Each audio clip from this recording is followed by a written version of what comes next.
But no, the event was actually dope, though. It was definitely worth the investment. We were talking about it just on the call before this, and it was just really cool. I mean, my favorite part was we had 18 of our team members there. And so just being able to meet the team, like when you run an online business, your entire team for the most part is remote. We have the privilege of working together here in Tampa as like the executive team. But a lot of the other guys are just all over the world, from Ireland, Germany, Barcelona, the UK. And so coming together for an event like that is so special. We got to be like Apple. U.S. headquarters, Ireland headquarters. Legit, though. We don't even have a U.S. headquarters. Tampa, bro. No, I mean, it's just like... The Grand Cathedral Cigar Lounge. Yeah, I guess this is our official headquarters as of this episode. But yeah, the event was dope. What was your guys' favorite part? So mine was being severely and debilitatingly hungover and sleep deprived at the main event. And we're sitting here, we're setting up. And Andre is telling me, yo, you got to talk about something. And he's all nervous. He's like, oh, what's this motherfucker about to say? I think this guy's about to fall off the chair. If there was Like a our whiteboard audience here, of here's what it students. would say. What's this motherfucker about to say? I'm like, bro, don't worry. When I get cooking, I'm cooking. Like, don't fucking worry. Hold on, let him cook. That's exactly what happened. I'm sitting here like falling asleep. Like I can't even function. But I just need like the spark. As soon as you say like offer sophistication, he's like the Undertaker out of the tomb. He's back. Right when I heard transfer of logistical intensity, it was over. It's fucking over. Which makes complete sense. Like, I was like, what the fuck is he talking about? Then I thought about it for a second. I was like, oh, it's exactly what Dude, Sam it makes Ovens hella used to sense. talk You about guys are the all time. fucking laughing from the phrase transfer of logistical intensity. So let me Yeah, because explain. I'm just sitting there being like, what is this guy about to Well, say? you just have the most absurd vernacular ever. Isn't Yeah. that what Sam Ovens used to say, though? Like, steal your competitor's logistical complexity or something like that? Eat the complexity. Eat the complexity. That's what he said. That's what it was. Yeah, so Yeah. like I define it, and I sent an email about this today. Is you had, imagine an offer, and your offer is you're I think trying. it's mad funny. Like your feet just perfectly match up to the table. Like it just looks like. If you're watching on YouTube, All right, so that made sense. say you have You an know let him offer. say that, bro? Say you have an offer where you're gonna help someone get on podcasts. And the way that you're gonna do it is by outreaching to podcast hosts and send a message to them and try to get your client on the podcast via outreach, right? So there's intensity points here. What I mean by that is the first step in the process is making a list of the podcasts you want to get on in the first place. So that's one thing. And then there's finding the email addresses of the people who run the podcast. And then there's writing the script to get on the podcast. There's the scheduling of the podcast. And then there's the determining of what exactly they're going to say in the podcast to promote whatever shit they're trying to promote. So there's 5 points there.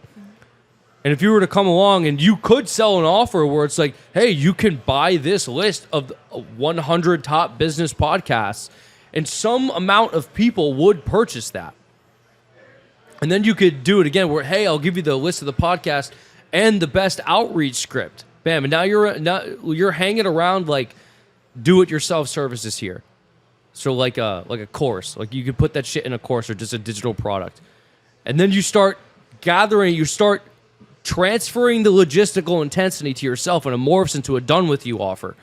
And that would be like, hey, you'll do the outreach for them. Like you'll send the emails for them. And then it starts to get to done for you, where it's like you're going to make the whole presentation for them that they're going to say on the podcast. And the highest level of done for you would be you go on the fucking podcast yourself, like as a relegation of their personal brand.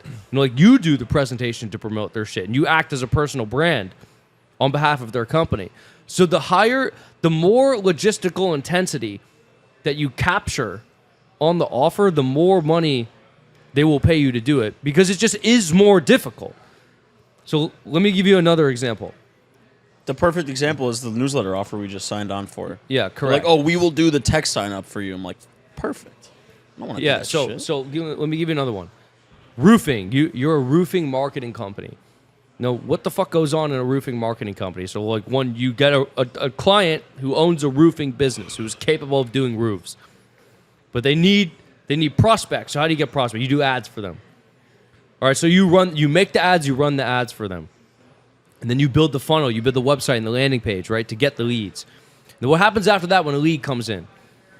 You have to qualify the leads, right? Because there's a bunch of tire kickers, people doing a bunch of bullshit, opting into random whatnot, whatever the fuck, and just being dumb. Like it happens. So you have to qualify the leads. You got to call them like, hey, do you actually need a roof? And scheduling the appointment for their team to go out and give a quote. So you're doing the quote scheduling. And then there is the actual team doing the quote, and then whatever sales process on the back end of that to actually make the sale, to execute doing the roof, right? So let's talk about this one point where it's the qualification of the leads, where you actually call the people and schedule the quotes. No one wants to fucking do that. You don't want to do that. The client doesn't want to do that.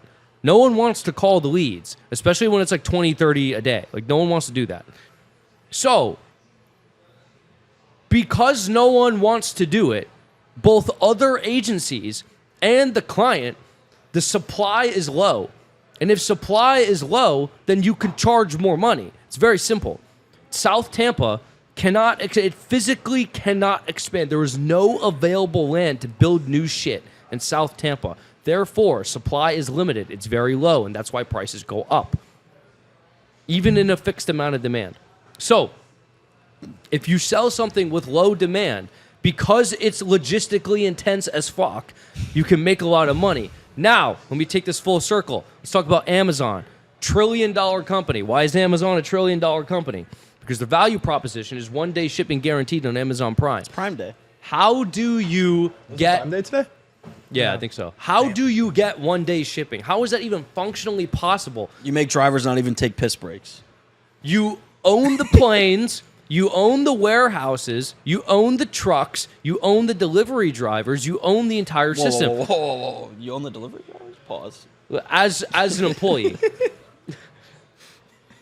So Amazon took what is actually the most logistically intense process on the entire planet and turned it into a $1 trillion company because it's so hard to do that.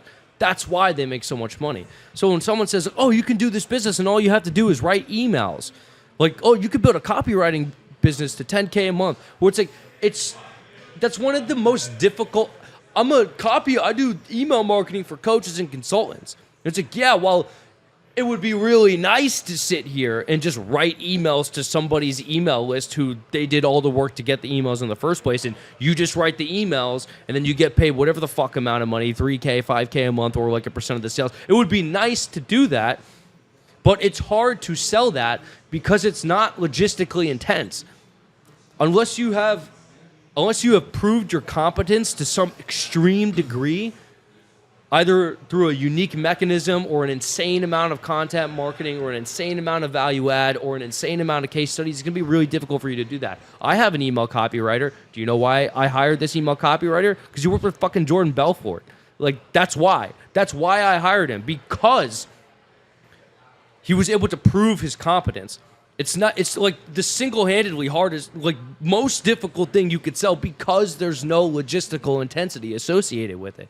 So how do you make an offer that you can get paid a shit ton of money for? And you just do all of the shit that nobody else wants to do. It's very simple. Hey guys, if you enjoyed this short clip, check out the full interview here. And if you want to see more clips from this episode, check it out right here.